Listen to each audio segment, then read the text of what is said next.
ગીર સોમનાથ જિલ્લામાં સંગઠિત ગુનાખોરી સામે પોલીસે મોટી કાર્યવાહી કરી છે।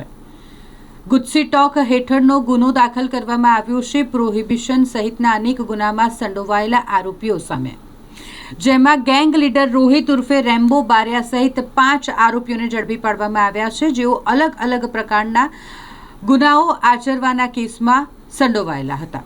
રોહિત ઉર્ફે રેમ્બો કે જે એક મોટું દારૂની હેરાફેરીનું રેકેટ ચલાવતો હતો, ગુજરાતની આસપાસના અલગ અલગ રાજ્યમાંથી દારૂ મંગાવી અથવા તો કેન્દ્ર શાસિત પ્રદેશ દીવ દમણ ખાતેથી દારૂ મંગાવી અને તેની લોકો પાસે હેરાફેરી કરાવતો હતો, તેના સાગરીતો પાસે હેરાફેરી કરાવતો હતો। આ મામલે પોલીસે ઊંડાણપૂર્વક તપાસ કરી અને તમામ આરોપીઓ સામે ગુજસી ટોક હેઠળની કાર્યવાહી કરી છે। આ ગેંગ કે જે પ્રભાસ પાટણ, વેરાવળ સહિત આસપાસના વિસ્તારમાં સક્રિય હતી અને તેઓ ખાસ કરીને વાત કરીએ તો રાજસ્થાન, પંજાબ, મહારાષ્ટ્ર, ઉત્તર પ્રદેશ, મધ્યપ્રદેશ સહિતના રાજ્ય અને કેન્દ્ર શાસિત પ્રદેશ જેવા કે દીવ દમણ, ગોવામાંથી દારૂનો જથ્થો મંગાવતા હતા। મોટી માત્રામાં દારૂની હેરાફેરી અહીં સાગરીતો પાસે કરાવવામાં આવતી, જે મામલે પોલીસ દ્વારા મોટી કાર્યવાહી કરવામાં આવી છે અને